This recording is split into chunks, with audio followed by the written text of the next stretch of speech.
seconds remaining. 5 seconds remaining.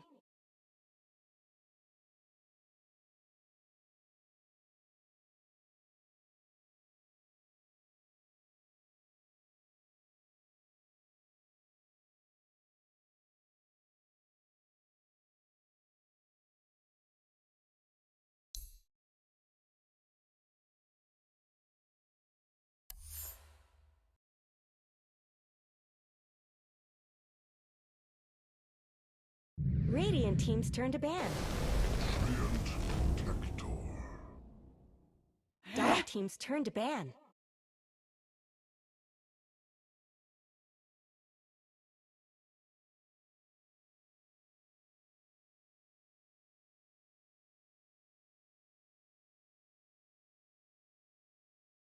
Radiant team ban.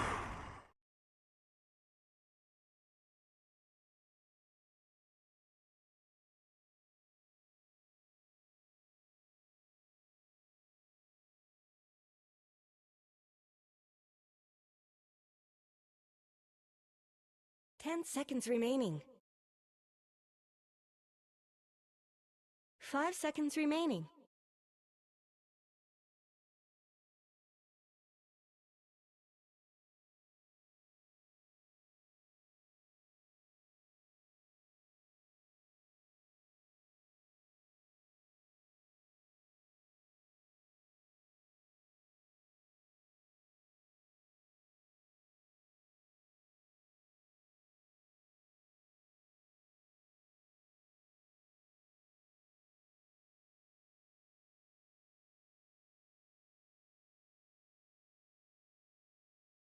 Dire team ban. That one coming.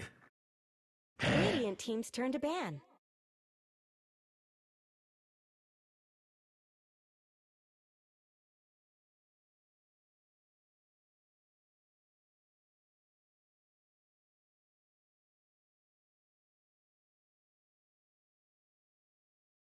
Ten seconds left. Decided?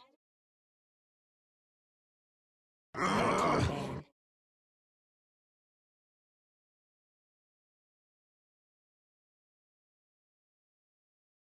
Dire team's turn to pick.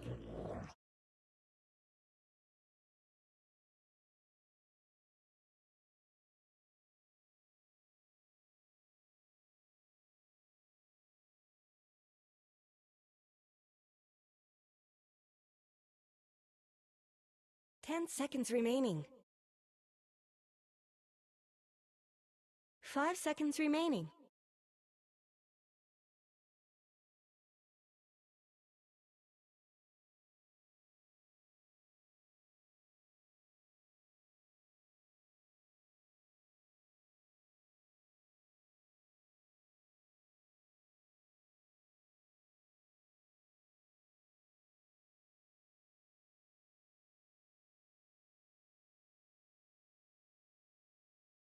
Radiant team's turn to pick.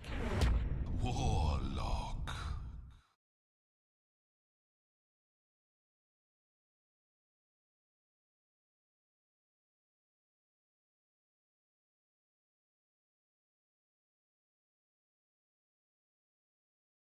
Ten seconds remaining. 5 seconds remaining. Dire team's turn to pick. Venomancer. Radiant team's turn to pick.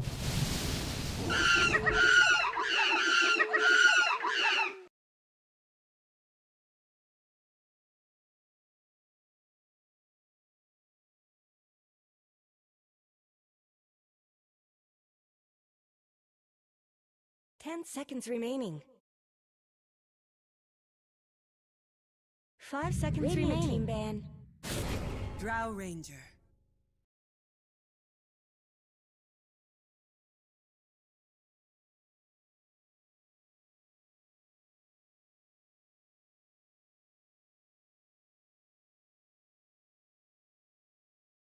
Ten seconds remaining. 5 seconds remaining.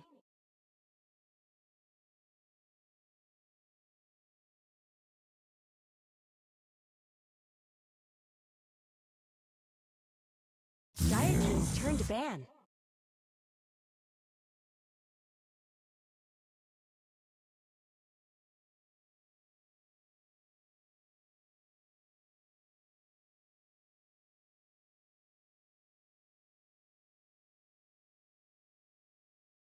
Ten seconds remaining. 5 seconds remaining.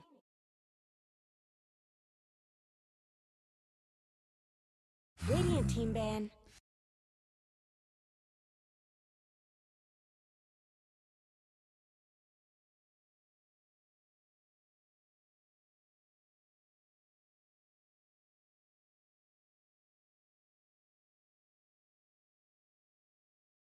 Ten seconds remaining. 5 seconds remaining.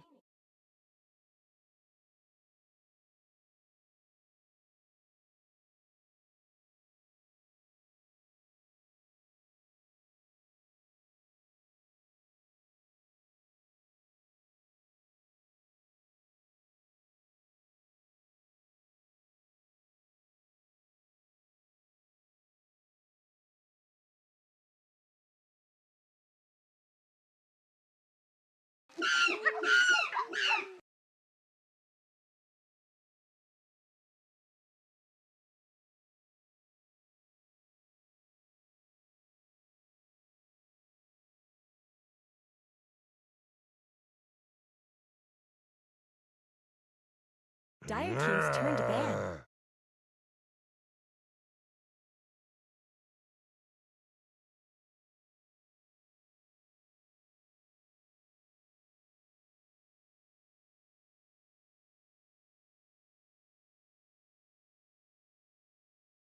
Ten seconds remaining.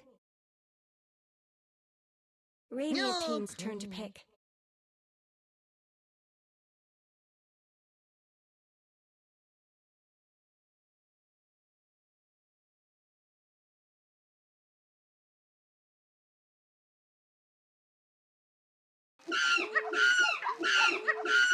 Seconds remaining.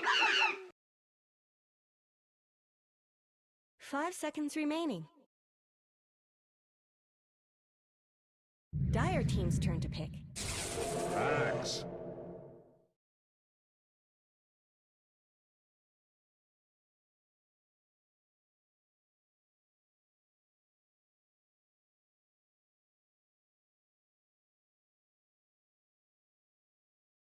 10 seconds remaining.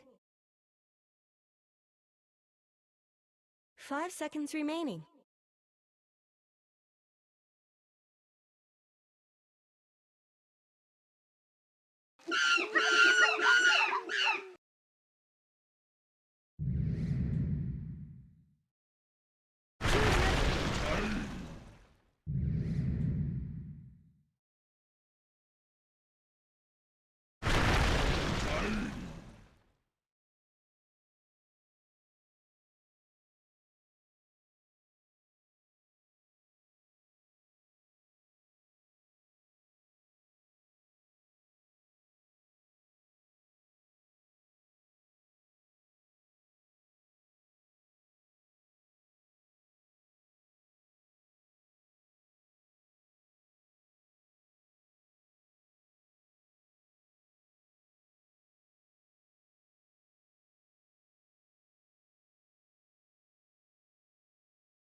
Prepare for battle.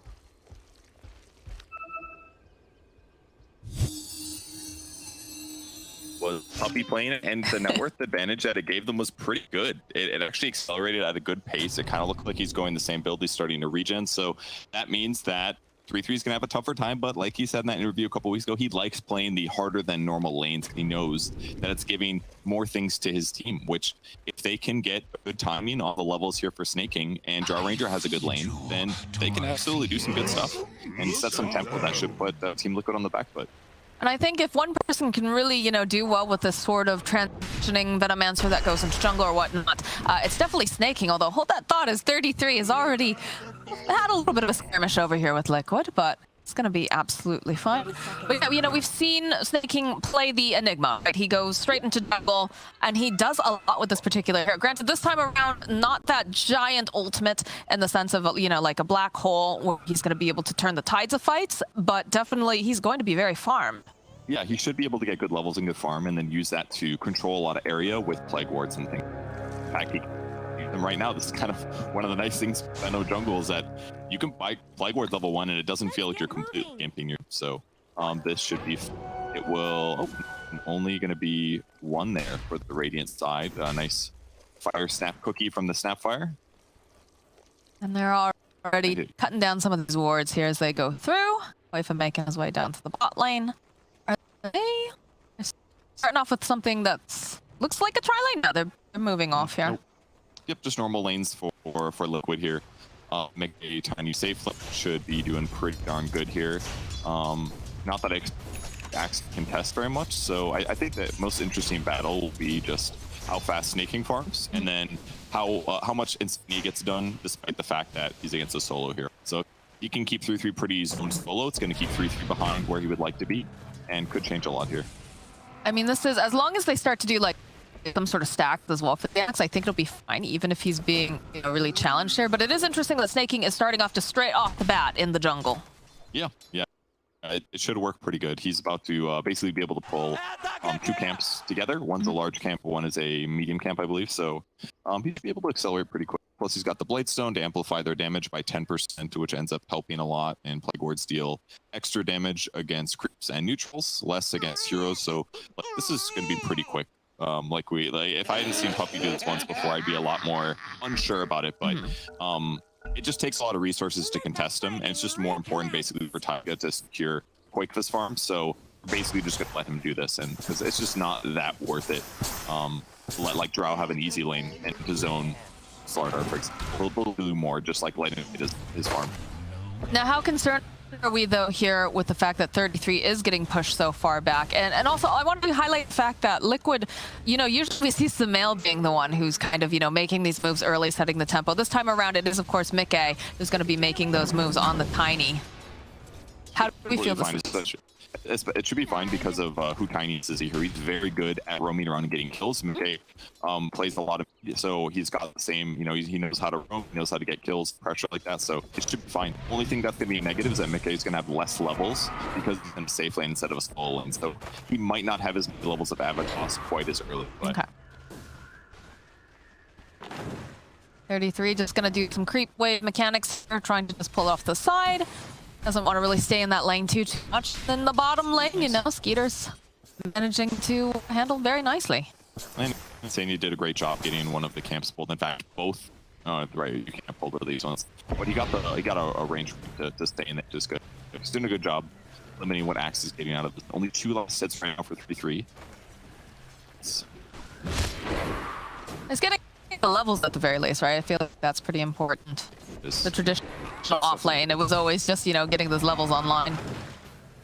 He's basically not aiming to get like a fast Vanguard and abuse that. He's just trying to get levels, that way he can catch up and contribute to fights. Or when his team starts pushing, he doesn't necessarily have to, he go push different lane instead. That's true. So, Tree and Protector did get some buffs recently. Leech Seed mana cost is really low right now. It's only 80, and it got returned to its AoE aspect. So the Leech Seed will heal 2, like everybody on your team, if you're fighting near the seeded target. So that basically puts Tree back to like an amazing lane stabilizer, which is part of the reason that he's pretty effective. Is he still going to be as effective as we get further into the late game. I know, definitely having the overgrowth, which pierces, magic immunity, super value, but as this game goes further on, is he still going to have that impact? So it's a little different. Doesn't get invis at level 10 talent, and his 5 sharp. So he can't be annoying with split push just by being level 10 to spend money or wait 20 minutes. Part is worse. But mostly protector, other than the night overgrowth aspect, which is absolutely right. Radiant BKBs or kills on Manta, maybe kill here. Let's get the cookie hop. They're gonna need a little more slow than that. Taiga's gonna be absolutely fine. But other than that, that ability to split push and delay your towers down, just being able to armor your trees or your towers to keep them alive helps give you an advantage and should help keep his team ready to push. And that could be a really big thing if he uses Leech Seed in pushing circumstances, because if he a couple points in it, he could actually really help keep creep waves alive. Because the amount of heal that you pop later is a huge amount. You do like 308 we heal. Like if he goes like Holy Locket or something, this could be busted by a really fat fluffy hat. Cat spot, though, a little bit out of position here, is getting slowed down, though, with the flash from Koifa, and it's going to be the first blood. They might be able to turn this around to Koifa if they can keep that vision, but they don't really have it here. Skitter walks right next to him. He's already able to teleport out. So he tried to hit a timing. He got the level 2 Leech Seed, and then they went for a fight, but that minus armor was just way too much. Top lane 33 is just poking a little bit here with Insania. It's allowing Mickey so much farm because it is just too hard for this Axe to really be there in that lane. And another nice thing you noticed earlier too, coming out from the side of Tundra, is they made sure to get themselves the water runes. So we talk about the mid lane being a little bit more forgiving recently. There's a lot of regen available, but not one of the supports making those rotations. That's a tough one for Morph. Go back and heal as a result of that. So pretty big rotation. Dota had the perfect items for that engagement. He's not Ring of Protection as well, and the fluffy hat, but the minus armor from Lil Shredder, physical damage from Slaughter just caught right through him a little bit too hard. So he was not expecting to die there, and that's going to hurt their lane a little bit. Could have catapulted them into a better position. Now, is this a situation? I know we had another game where there was a lot of minus armor coming out from one of the particular teams. In fact, I had a TA on top of that. Do you just start stacking armor on people too to help, kind of tank them up so they can survive these engagements, or? Yep. Yeah, armor is the best for you minus armor. So heroes that have high armor, like Morphling or like Drow Ranger, has a lot of agility, they naturally counter minus armor lineups. Usually, like strength heroes are really countered by minus armor. Is one of the better versions, better heroes to have minus armor against, because they just don't have as much agility. But agility heroes typically just get a lot of armor. Is this a situation too? Oh, there's a nice double damager in here available for 9. Is this also a situation where we're getting to, the Soul Crest and like the medallion, so you can stack on those sorts of things too, going full maximum? And that's why Snapfire loves that build. You can use it offensively, armor with the medallion, or you can put on your cores later to push. But that said, I'm not 1,000% sure if Tundra is going to want to go Solar Crest. It's still really good for pushing tower with Drow, but she's naturally long range, so she can siege towers pretty safely just with extra attack. She may not need a Solar Crest to do it quite as quickly here. I wasn't sure for some of the other heroes that would be able to stack it up. Yeah, but it's more about amplifying your carry. So because Drow doesn't need it as bad, maybe they won't bother that much. The Skanker, but if he protecting himself against the Abatos and they could have grabbed him with, he's going to go the long back to his tower. It's not a good job so far. He doesn't have that many assists. Fight. The cookie hop forward, they silence up Koifa, but it didn't matter because Tiger the cookie, and now Koifa's just going to go run down Skeeter right underneath the tower. They just need one more hit. He tanks some of this damage, and they have to salve actually, but they'll go right in again. Another hit, and that's a dead Skeeter. Koifa still being chased here by Fata. He's gonna get a nice crush off. Is it gonna be enough though? Can he run away? That slow coming out, plus those plague wards giving the vision. They need a little bit more damage to take down Koifa. They don't quite have it. He's off in the corner. He eventually will fall. Ooh, that's painful for Tundra. When you go Drow lineups, you kind of want to win your lane convincingly, but this is twice now. Koifa's gotten killed before dying. So put the lead on him everything. Skeeter was getting a lot of heal from it, but Slaughter is so good at running down opponents. So even though Drow has some advantages, if she gets heroes on top of her, she's always going to struggle. Top getting Abatos partially, but he's okay now. Yeah, they get the cool off over on the third. It's interesting to see Snaking now making these rotations up to the top lane. Had a little bit of that start in the jungle, and now it feels like they kind of would like to play something on that tower. He's doing like a mix of like trying to help, but still jungling occasionally too. He's got a fast turn here, so his mana regen is great and all, but his network, and this is good or bad depending on how you're looking at it, it's the same as Drow Ranger. So Drow is definitely struggling here. But Drow's only about 400 behind. It's not the end of the world, but the network distribution is looking to me. I would like for Tundra's favor to see Drow like towards the top, because just are some good matchups against her. I need halfway to his Blink Dagger, pressured, he's level 8. Insane is hit 6 a bit late because he spent a lot of time running around chasing Axe, but I think everything looks pretty darn good for Liquid right now. I think the only thing that's a little rough for them is they don't have the best ganking heroes outside of like Tiny Blink or until Sora gets his. It's a little bit hard for them to get little safe and efficient shots. It's like have to do these like big fights with Kisses and Warlock, Fatal Bombs, Golem, that kind of stuff. I'm a little surprised that they haven't done much scouting over here on the side of Tundra, considering that they do have Venomancer. So you can see, Ithaca is known for making all of these stacks. I'm surprised they haven't tried to go for an invasion and try to take control of those, considering they do have an axe. Yeah, I certainly wanted to, but it's not always super easy. Like it feels like every time he crosses the river, every time you get him, the Warlock chasing him somewhere. So I'm sure he'd love to take the stacks, but I just think it's quite available to him right now. And it isn't going to be until Mickey gets forced out of the lane that they go clear, I think. Mickey stays here, it feels dangerous for anybody to take the lane efficiently, whether snaking or the so that's why. And now Sumail's going to work on it. To teleport down to the bottom lane.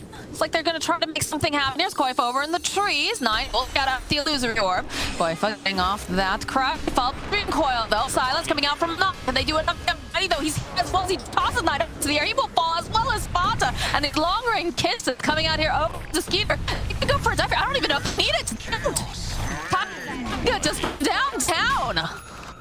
Oh, they rotate so well there. Mickey was super ready. He had this nice observer ward that was spotting in the lane, so I think they saw the rotation coming or something. Did so well. Don't beat Mickey in there in time. The was just really tanky. He's too difficult to kill. They don't have that much burst damage. Here's the initiation again. Yeah, they jump in. Avatos comes in. They use Cookie Gun as well, and instant 6 there, and as a result, he gets to pick off Drow.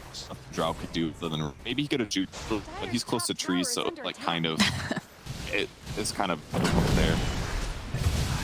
King that dying in the top lane. Sumail rotates over. Koifa keeps vision. The hood is up on Slardar. His goal is just not to die because he knows he's the most vulnerable. And now the game looking pretty scary under here. Oh, yep. He even goes for the overgrowth, just trying to buy a little bit more time, but it doesn't matter. I could get some other kill, and the Blink Dagger on Tiny, I believe, now is revealed as well. Rough one here. Very dangerous for Tundra. When you go Drow lineups like this, you're supposed to win your lanes and get ahead and in a good place. But I just wonder if the Drow was a better fighter in the laning stage, and you pair that with Tree. Yeah, maybe they're in their lanes, but it's just a little bit too weak against the Slardar. I mean, I like the concept of what Tundra's doing again, and it was a little bit greedier when you consider that Snaking was going to be doing, you know, the jungling. And they do have some solutions, right? They've got this capability of just dropping Plague Wards, keeping up Mickey's, you know, his Blink Dagger, and Snaking can kind of push them back. But like you said, it's a very tempo lineup, and we haven't seen a lot of successful moves coming out from 9, unfortunately, on this puck either. Yeah, the one rotation bottom did. I mean, they have one advantage they do have right now is Venom's excellent at defending towers with wards. The creeps just die no matter what, and they can just put living armor on the tree as well, or the tower as well, to heal it, give it armor. So quickly counters Snapfire, Will Shredder, and also just keeps it more healed. So their goal is basically, even though they haven't necessarily won the laning stage, they can still buy themselves some time and some map control. They'll eventually kill their opponent's towers, and with that, it might make it easier to do it. Ooh, that's dead, Snaking. Taiga's on a killing spree. Having a 3-0, it's doing so well. I mean, these are the kind of moves that you like to see. You like to see tempo hero moving around with +1 or +2, and double damage now over here on Sumail. They're just gonna rip down this middle tower, and there's really not much that they can do over on the Tundra. I don't know if they're gonna be able to defend this. They basically need Vent for 7 here to defend. But yeah, way too much to with the deep more flingy. Good luck, Taint 350 physical damage at the point of the game. Just gonna walk right into Roche. They have the capability to do this very quickly with the reduction on the armor. Liquid has hit this pace, and you know, like we said, he needs to be set up already. He needs to have those awareness. Very similar in terms of like pet keys in a sense, you know? You've got to have that stuff already in place. Otherwise, you know, you can't do nearly as much. Those kills, that is really, really painful when you picked off like that, but you are the tower defender. He left the bot lane probably because it felt unsafe to try to defend there. Like very easy to get dived, Blink Tiny, but then he got caught in the jungle. Then they made that he was perfect timing to get him a tower. And Roche, they disadvantage now for Dra. That was such a disgusting noise right there. Just ugh. They do have a Blink on Axe though, no Vanguard, but just Ring of Health. But he's able to set up kills for his team, which is exactly what they need right now. I was about to ask you. Scott Spirit too. I like the fact that, you know, he just skipped the Vanguard completely because he did have a really rough laning stage and he did need to be the initiator, like along with 9 or what have you, but it feels a little scary, right? It's the right thing to do. Go back for Vanguard, then yes, you're more survivable, but the whole goal of getting Vanguard super fast is you get it so early that it blocks like all of the damage to gets blocked. But now what he can do, he's gonna actually help this fight. Vanguard wouldn't do that. Look at the way Insane is positioned though. Jump forward immediately from 3. The Guzzle drop the chaotic offering and they've got the fatal bots. This is up. Toss back over on the back lane from Mickey as he just blows up Shaking almost instantly. 33 next to fall. And 9 is just gonna try to run away. They've got these long range Mortimer kisses though. They can find him over in the corner. They'll wait a little bit longer. But again, you can run but can't hide from these kisses. It works out again. The red wand bracer tipped vest Slardar, and he just tanked through it all the way through. Help Insania. Doesn't get in chopper range. They just don't have that burst damage on the lineup. The only hero that has burst basically is Puck. That's it. Maybe Axe a little bit. He's looking very, very rough. So as it continues to get some. Oh dear. That is a dead Snake King. Again, we talked about this, you know, you do have that living armor coming out from this Treant Protect, but you also need these Plague Wards to be set up. And if you're dead, you don't have Plague Wards set up. Drow's gonna be so careful here. They just get jumped immediately if they're not careful. Yeah. Like the dam is broken to me though. It feels really difficult to come back with this. Yes, they are defending the safe and slowing it down with lift armor and with Nature's Grasp. He's even putting wards behind the tower. That'll help him spot to see if he's dived. So they'll keep the team alive, but losing mid and now the top tower just means that Roche control is negated, mostly from Tundra. At least it's a lot harder. It'll be easy for Liquid to tank Roche, Shard, keep getting advantage there. You know, I'd say that Tundra never had control of the Roche area after a certain point. Yeah, bot tower goes down. They're trying to get into position, but he did this by himself, which has been more a sign of how the game looks rough. Sumail TPing another DD rune next for him. When you saw him earlier, he was in the bottom lane. He chased Fada around for a good like 10-15 seconds, and he was just like, I don't need this, and just focused down on the wave. He's got his priorities right here. It's all about the towers. I wonder if Snake King should have more hard and not tried to roam. I feel like he went ball to try to help stabilize because they lost that first kill, but he only had like one instinct Plague Wards, which was difficult. Protector may be in trouble here. Yeah, he used the overgrowth just to slow down Koifa, be able to walk away. But that's, you don't have overgrowth. I don't want to really fight just yet either on the side of Tundra. You're still having some difficulties, but it's like a big ulti to drop there just to disengage. It is. At least he could still put armor on the map. Fingers crossed. 3-3 in a position to get initiation here, but little does he know he's going to find his in. I was right to say, he blinks the wall. I don't think if it's going to be able to find him in time now. He's out. Wait, no blink on him. He knows what his role is. He goes to the dangerous parts of the map, gets back to his allies, and then his opponents will try to kill him, but with resists the large majority of the damage coming from him. Because unless Drow is there, and even Drow's there, the damage is just not very high on the side. They really were supposed to win the safe lane, kill Slardar. Drow was supposed to take control of the lane, and then Slardar's behind, and then it more space to like defend the person and get kills. It's just fair because, oh, look at this. Immediately Fata spotted out. They don't quite land the avalanche though. Snail's going right on and finds Fata going nearby. Cookie up forward, and the little shredder will clean up the tree.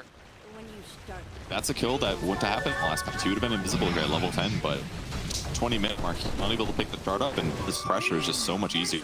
Oh my god. This tower is just dead. That's going to give them close control instantly at the 15-minute mark and just give them so much more experience over the next few minutes. Yeah, just end up getting reclaimed, so they won't have to worry about that. But again, it's just so scary. Like the fact they have so much control all over this map right now, coming out for the side of Liquid, and Tundra's just slowly getting choked out more and more. Where has the Venom been setting up these wards? Have to take this abuse? They took the top tier one, which is something to do at this point for freebies. Yeah. Oh, no. Oh, Skeeter! The Sar comes out, and that's dead Drow, so... Oh, continues. Another tier 2. More map control. They had a ward over here. Did they spot out 33? I think they did. Yeah, look at this. Coif is hunting. He knows he's there somewhere. Blinking. Okay, 33 should be able to survive that. Still no blink on Slardar just yet. He's almost got it though, so he's only like a pipe ahead of where Axe it. Yeah. No big deal. Oh god. Yeah, this is utter map control. And the other downside is that because Fada can stand in the trees, he's the only person to push lane. So Fourth is doing okay, but 33 walking into the 3 heroes. They have to, again, we talked vision game being so important here, and you can see all of these nice little points wherever Tundra would like to venture out and perhaps get into their own jungle. They have the vision, so they do get to jump on them each time. And like I said, Fata can walk through trees, but can also die very easily too. Yeah, no one felt to me like he was maybe a lane ward, like there was, so maybe he felt safer walking. They caught that. Area. They caught the smoke. That smoke. Well, they another double damage. Oh my word. Okay, they're gonna back up Reese here to sit in more defensive position. They know that they're in desperation territory here. I mean, they've got a. This is the third D that's gonna be hanging up for this match. They can just go wherever they want, blow up anyone. The person might be a little difficult is, you know, trying to get their hands on 9th is a puck, but what, 8 runes total have spawned and 3 have been DD. and got to Samael. There's like 6 different runes that can spawn, and 3 have been DD. It's pretty, and they have a Morphling, yeah, it's pretty dirty, but realistically, they probably would still be in this position of the DD. Okay, they're gonna try to get Paul off. 9 nearby here does go for the Dream Coil. They have to be careful. They drop the Chaotic Offering. There's gonna be those long range kisses coming into effect, and then finish off Smith not looking at the tree over onto the back lines, is trying to escape, tries to get the not be able to, as he's the first one to fall. And at the hunt is on Koi. Cookie hop forward, would love to get his hands on Snake King. Isn't gonna be able to quite make that jump just yet, but the avalanche is blowing up Snake King. They take both of those Tundra boys down very quickly, and they're going right on in. The jump in again from Koifa. He's found himself a Drow Ranger. There's going to be the 2 buybacks, though. They want to punish it. They've gone a little bit far here. There's 9. Silence up over here on the Koifa. They'll find the kill over on Slardar. Cookie hopping out here from Taiga. Hunting 33. Fast enough to mail, though. They turn right back over at 33. This is blown up. He's got nothing. Silence over here onto Smell. They'll try to slow him down. Mickey making his legs over onto the lines. A toss forward over to Skeeter. Just going to be able to go and blow up Smell. Snake King also falling. And they call it GG. Well, at least I felt it. Like there's that's 2 racks at least. What a absolute trouncing by Liquid. But keep in mind that what to do here, well, an active, potentially good strat. It's a little bit cheesy in the sense that it's like super up tempo, so you're like trying to like hit a timing. But because their laning stage did not go well, it went a little bad, and that's all it takes for finicky strat like this. So they tried something cool, it did not work. Liquid crushed.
The battle resumes.